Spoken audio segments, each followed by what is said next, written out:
Thank you for joining me, Diana Master, on NMH at 1, where we highlight the news making waves in Namibia and beyond, ranging from current affairs, community stories, sports and economic news. Coming up in this broadcast, Shiimi blasts mediocre SOEs. Geingob says to sell Namibia to investors and defend it at all costs. And Mulunga appears before disciplinary hearing. You can catch all our programs on 1up2.com or DSTV channel 285 and GoTV channel 25 in Namibia. Midday news update coming right up.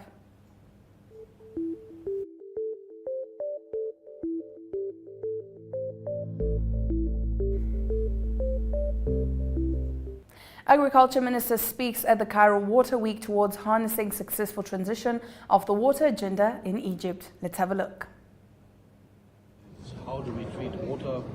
How do we treat the water crisis? How do we treat the financial crisis? How do we treat the climate crisis? And I'm very grateful that we got, during this session, not a precise answer, but a set of answers that puts humanity at the center of the crisis. We must solve humanity's crisis, the threat against humanity. And whether we finance and how we finance, the science is very clear, it will come, and our job is now to collectively pave away, form arguments that enables us to manage the crisis and save humanity. Visual News highlights local stories from across Namibia right after the break. Stay with NMH at 1. Welcome to What's Cooking, where culinary passion meets expert insights. Somebody must really want to cook and want to cook good food. Immerse yourself in the bustling world of professional kitchens as top chefs create mouthwatering dishes. Join us for in-depth interviews as our host explores the experiences and expertise of our guest chefs. Don't miss out. Tune in to What's Cooking on NTV every Friday at 2100 hours and let the culinary adventure begin.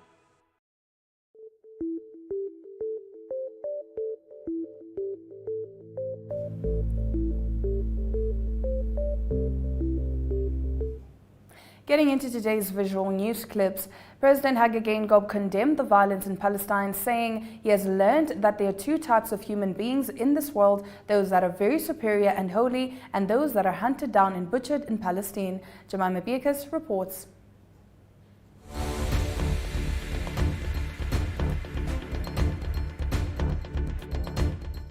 A more fair and equitable global multilateral system.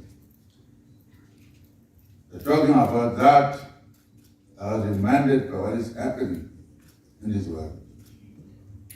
So I should have asked us all at the beginning to observe a minute of silence or moment of silence, first for those in Namibia whom we have lost, the leaders, the author of our national anthem, and those who are being butchered in Palestine. We have learned that there are two types of human beings in this world. There are those who are apparently very superior and holy, and their lives cannot be touched.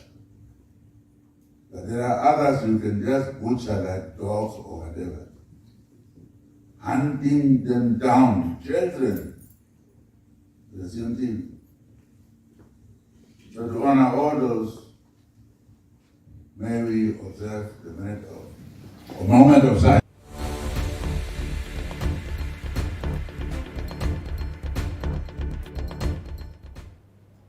During the 100th anniversary of the Republic of Turkey, Industrialization and Trade Deputy Minister Vernas Nimbo said that the Namibian government knows that the Turkey-Namibia bilateral relationship is lacking and thus hopes to see more investment projects shortly. Elizabeth Thebes reports.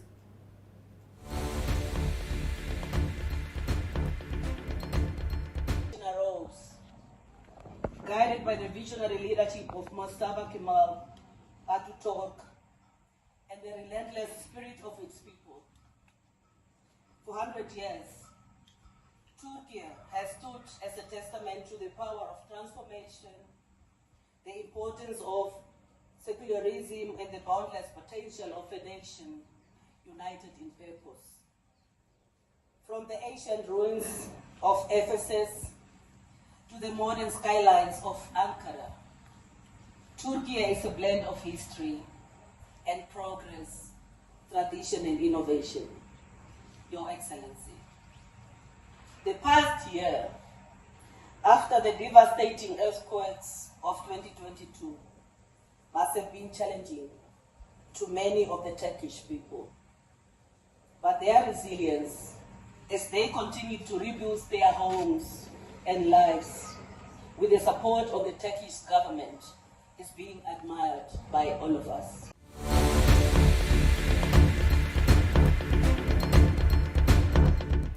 Getting into our next video, Geingob farmer donated 120,000 Namibian dollars to the Cancer Association of Namibia's Chika program.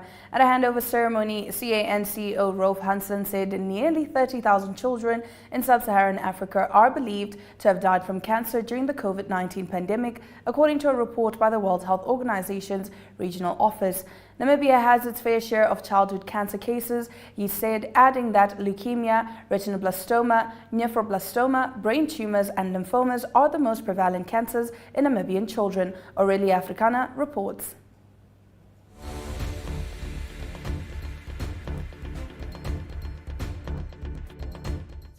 That really sees great inspiration, dedication also by Geingob towards the Chika Fund and program of the Cancer Association of Namibia. The Chika Fund is very important for us because it's our little children who fight cancer. And we always forget that children do get cancer as well. And it is especially the families who are afflicted by a childhood cancer diagnosis that really, really struggle, because if you are a parent, you would know when your child is just a little bit sick or with a fever, it feels as if your world is already ending when they're in pain. So can you imagine when your child is diagnosed with cancer, how bad that is? Now, childhood cancer refers to a diagnosis of cancer in individuals under the age of 18. And the most common types of childhood cancers include leukemia, brain cancers, lymphomas, solid tumors such as neuroblastoma or Wilms tumor. Childhood cancer remains a pressing issue worldwide, and it's estimated that 400,000 children are diagnosed with a form of childhood cancer every year. According to the report by the Regional Office of the World Health Organization, nearly 30,000 children in sub-Saharan Africa are believed to have died from cancer during the COVID-19 pandemic alone. And I always refer back to COVID-19. I say it was terrible, it was a huge tragedy, but we had so many other diseases that were still there, that were left behind, unfortunately, and cancer was one of them. People actually died, more people died. And we forgot because of this pandemic. So we always take cognizance of the fact that this disease has been around forever, and we're going to be stuck with it for a very long time. Because cancer is not a singular disease, it's a multitude, more than 300 different types of diseases classified as cancers. And each one of them is diagnosed differently, treated differently, life expectancy is differently, and outcomes post-treatment is also very differently.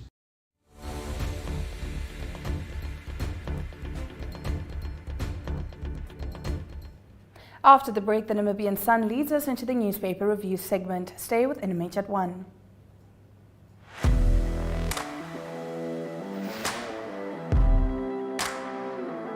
Hello and welcome to today's Sports Rep Show. I am your host, Jesse Jackson Kauraifa.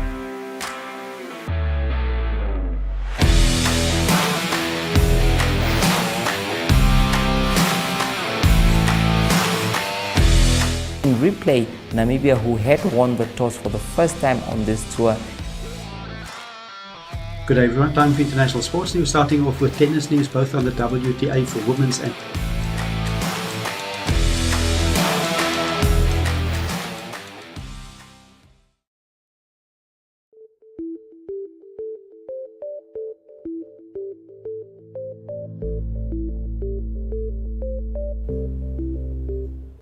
Thank you for staying with NMH at 1. We now take a look at what the lead stories are in Namibia's daily newspapers.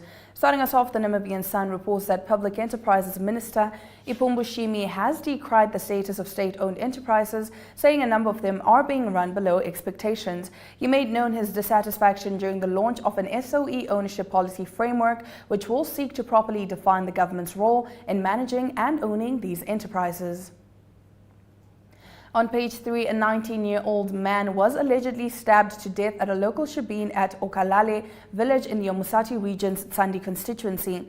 Police Regional Commander Commissioner Ismail Basson said the incident was reported over the weekend. It is alleged that the suspect asked Abid Abraham to accompany him to the back of the shebeen so they could talk. While there, the deceased allegedly tripped the suspect and a fight broke out. Both the suspect and the deceased had knives and they stabbed each other, he said. According to Basson, Abraham sustained stab wounds to his neck and his thigh. He died on the scene. The suspect sustained wounds to his left arm and both legs. He has been arrested and is expected to appear in court this week. Police investigations continue. On the front page of the Republican, the launch of the Halron Oshivela project was announced last week and will kick off near Arandis. Halron Green Technologies plans to produce green iron using solar energy and hydrogen. The plant will be the first of its kind in Namibia and one of the first in Africa. This is undertaken in collaboration with the German Federal Ministry of Economic Affairs and Climate Action. On page 3, the Federation of Namibian Tourism Associations said a decision on the implementation of a minimum wage for all sectors of Namibia's economy seems imminent. Tourism employers have therefore been urged to provide input with regards to the proposed minimum wage. In a letter to all tourism industry employers, Fanata said the Namibia Employers Federation reached out to it because there may be a small opportunity for the different sectors to negotiate, considering the great diversity in the employment environment and the related salary packages. On its front page, the Allgemeine Zeitung reports that the national debt is estimated to rise to 150.9 billion Namibian dollars, 70% of gross domestic product in the current fiscal period. The Minister of Finance is scheduled to give his mid-year review today. On page 3, the court ruled last week that the Attorney General's office can file further affidavits in connection with the possible extradition of Icelanders to Namibia in the fish rod corruption scandal. After the break, we get into the second half of our newspaper review segment. Stay tuned. Welcome to My.NA Cars, your ultimate destination for everything automotive.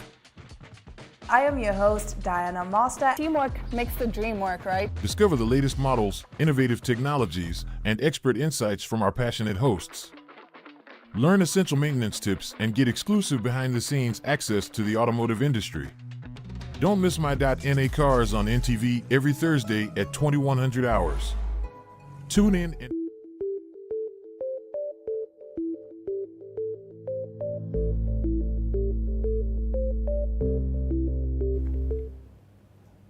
Starting off the second half of our newspaper review segment, the Namibian reports that pressure is mounting on the Minister of Finance and Public Enterprises, Shiimi, to prioritize the reallocation of funds to the social sector, such as health, education, pensioners, disability, and other grants.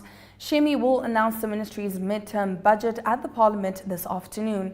Renani Musutua, an activist and trustee at the Economic and Social Justice Trust, yesterday told Desert Radio the trust is expecting the minister to make decisions which would improve the lives of ordinary Namibians.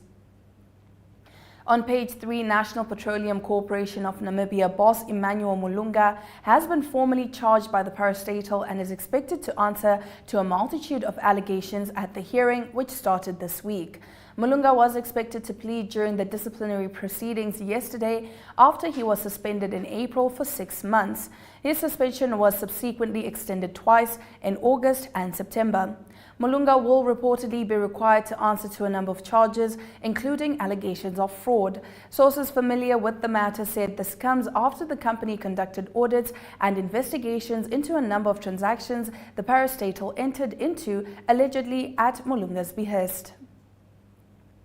The New Era's lead story reports President Geingob has called on Namibian ambassadors to not only sell the country to potential investors abroad, but to also defend it against attacks at all costs. Speaking at the opening of the 9th session of the Heads of Mission conference yesterday, Geingob told the heads of the mission they are also expected to provide appropriate guidance to the Namibian people. On the paper's page 3, Prosecutor General Martha Imalwa last week got a reprieve from Windhoek High Court Judge Orban Sibea in her fight to attach the assets of the fish rot accused. The PG applied for leave to file further affidavits from the Icelandic accused and a status report on the extradition proceedings for the Icelandic nationals, as well as developments in the criminal investigation over the past 2 years, which she states caused the delay in finalizing the extradition proceedings. The defendants opposed the application and argued that the application was filed out of time and in bad faith. According to them, the PG had ample time to inform the court of the extradition proceedings.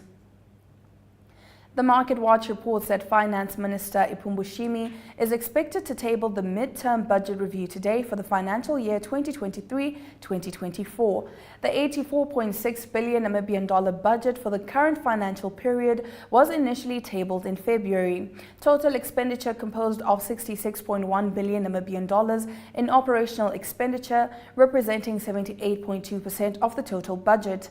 In addition, $10.2 billion Namibian was allocated for interest payments, which accounted for 11.9% of the overall budget. The development budget received only $6.5 billion Namibian, accounting for 9.9% of the entire budget. On the other hand, overall revenue was projected at $74.4 billion Namibian.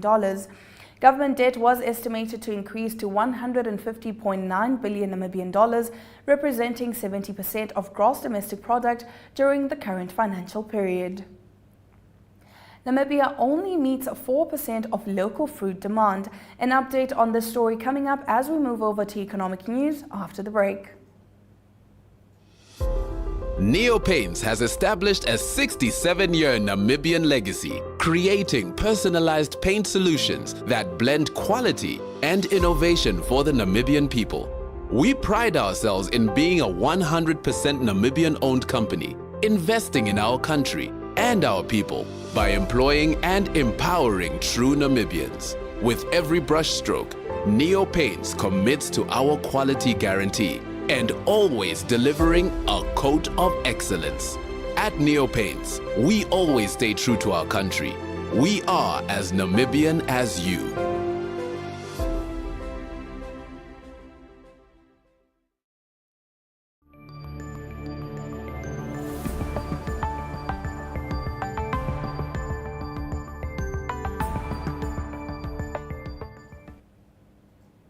Heading straight into today's economic news, Namibia's fruit production sector accounts for about 4% of local production, a mere 732 tons compared to an estimated 20,882 tons imported from other countries to meet local demand.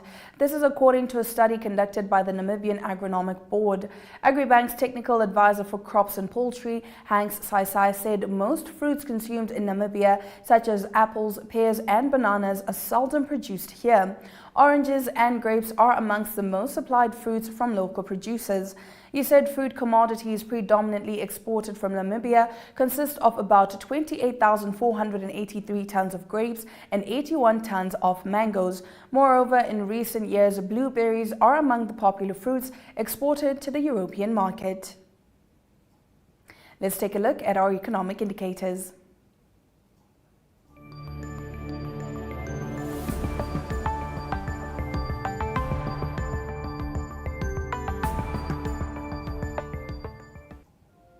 The Namibian dollar trades at 22.81 to the British pound, 19.97 to the euro, 18.75 to the US dollar, and 2 Namibian dollars and 56 cents buys you 1 Chinese yuan.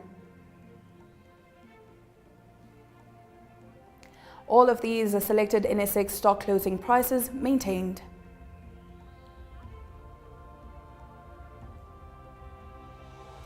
Overall index closed on an upturn of 1.10%, while local index closed maintained.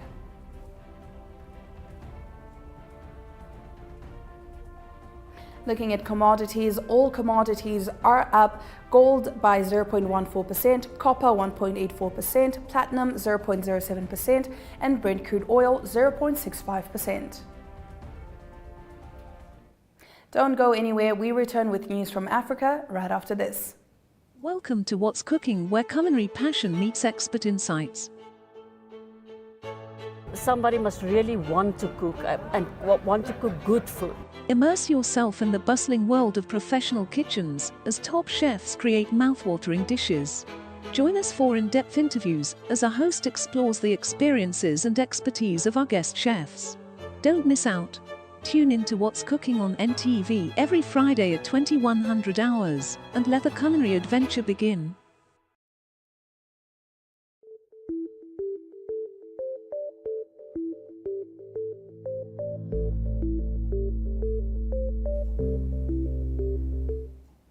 We now expand beyond Namibia's borders to give you the latest news from the African continent here on NMH at 1. US President Joe Biden has revealed plans to expel Uganda, Gabon, Niger, and the Central African Republic from a special US-Africa trade program. The countries were either involved in gross violations of human rights or not making progress towards democratic rule, the president said. The US introduced the African Growth and Opportunity Act in 2000. It grants eligible sub-Saharan African countries with duty-free access to the US for more than 1,800 products.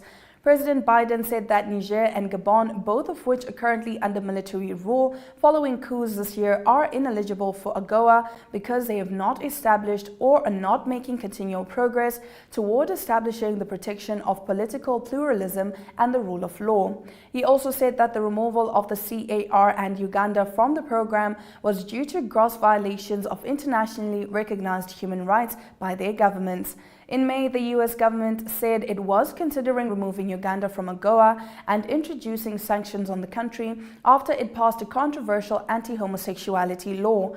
The law, which imposes a death penalty on people found guilty of engaging in certain same-sex acts, has faced global criticism.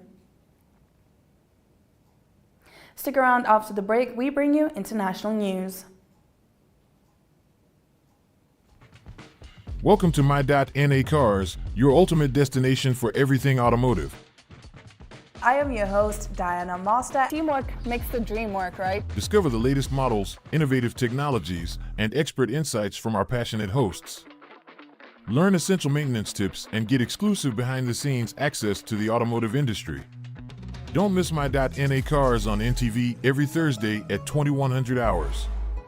Tune in and ignite your passion for automobiles.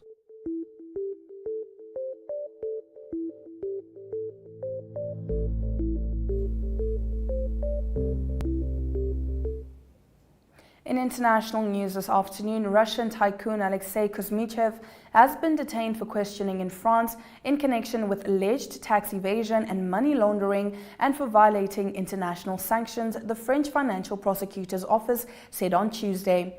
Searches took place on Monday at Kuzmichev's Paris home and in the Mediterranean Var region as part of the investigation, the office said, confirming a report in French daily Le Monde. Kuzmichev was still being detained on Tuesday, but has not yet been charged in the case. Kuzmichev's lawyer could not be immediately reached for comment. French customs agents last year seized the oligarch's 27-meter yacht Le Petit Ours as part of sanctions by the European Union for his ties to President Vladimir Putin. The move sparked a legal battle between authorities and Kuzmichev, one of the main shareholders of Russia's Alfa Bank. That's all from the international front. After the break, we bring you local sports stories.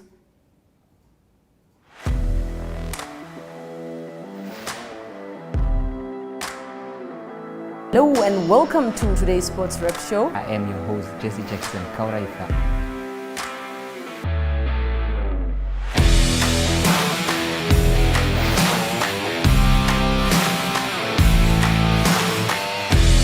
In replay, Namibia, who had won the toss for the first time on this tour.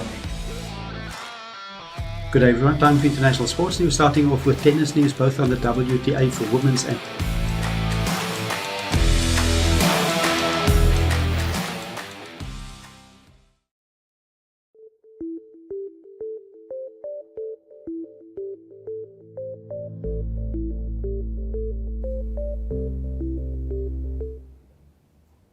In local sports news this afternoon, after experiencing a 2-0 loss last Thursday in the second round of the African qualifiers for the Olympic Games, the Brave Gladiators are preparing to face Morocco again in the second leg match tonight. Namibia's campaign at the African Hockey Road to Paris 2024 tournament in Pretoria took a decisive blow when its women's team fell short for a second time and was beaten 2-3 by Zambia yesterday. The recent rhythmic gymnastics nationals saw gymnasts display their remarkable talents across different categories. The competition for levels 4 to 10 and high performance levels to senior was hosted by the Walvis Bay Gymnastics Club over the weekend at the Jan Wilken Stadium in Walvis Bay. We bring you international sports right after the break.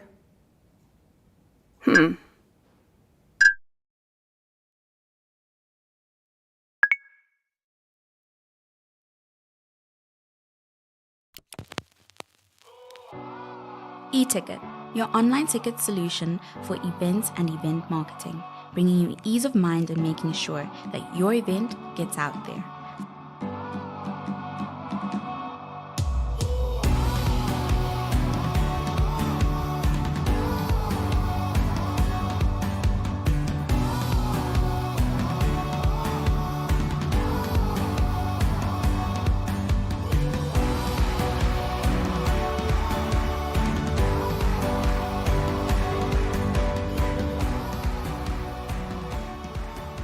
For more information, contact events@nmh.com.na.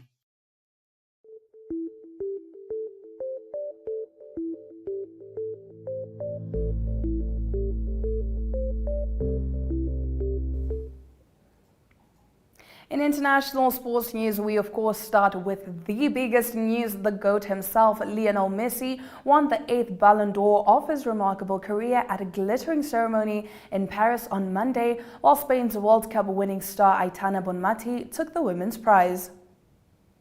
French football clubs on Monday came under intense pressure to bring their supporters under control after Lyon coach Fabio Grosso suffered cuts to his face when his team's bus was pelted with stones near Marseille's stadium. With good planning and foresight going forward, the Springboks can continue to unleash a new generation of players that should be able to take Siya Kolisi's team legacy forward and continue to dominate world rugby. If you're just joining us, this is NMH at 1, and we'll get into the highlights from today's broadcast right after this.